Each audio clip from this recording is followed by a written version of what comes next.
Hi అందరికి నమస్తే, welcome to SM Lakshman talks. జై జగన్నాథ స్వామి. పూరి జగన్నాథుడికి చేపల పులుసు ప్రసాదంగా పెట్టారని మీకు తెలుసా?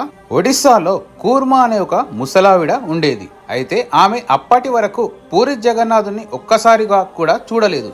అయితే ఒకరోజు మొదటిసారిగా జగన్నాథుని దర్శనం చేసుకుంటూ ఆయన రూపాన్ని చూసి ప్రేమతో పులకరించిపోయి చనిపోయిన ఆమె కొడుకులా కనిపించాడని జగన్నాథుడు ప్రతి ఒక్కరు రుచికరమైన ఆహారాన్ని జగన్నాథుడికి తినిపిస్తున్నారని, ఆమె కేవలం చేపలు పట్టుకొని తిని బ్రతికేది. అయితే ఆ చేపలను ఆహారంగా చేసుకొని ఆమె రోజు చేపలను పట్టుకొని తినేది.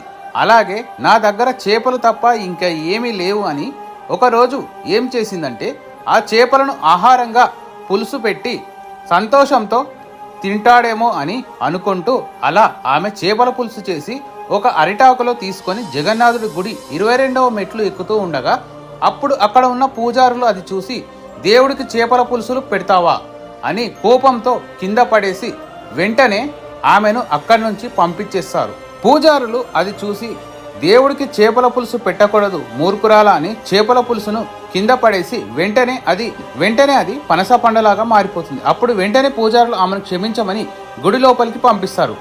ఆమె చేసిన నైవేద్యాన్ని గుడి లోపలికి పంపిస్తారు క్షమించమని. ఆమెను చూసి స్వయంగా పూరి జగన్నాథుడే వచ్చి ఆమెకు దర్శనమిచ్చి, నా కోసం ఎంతో ప్రేమతో చేశావు, నేను తినకుండా ఉంటానా చెప్పు తల్లి అని ఆమె తెచ్చిన ఆహారాన్ని మొత్తాన్ని తిని ఆమెను ఆశీర్వదించాడు. అందరూ చెప్పండి, జై జగన్నాథ స్వామికి జై. Thank you for watching friends. మరిన్ని ఇంట్రెస్టింగ్ వీడియోస్ కోసం మన ఛానల్ని సబ్స్క్రైబ్ చేయండి.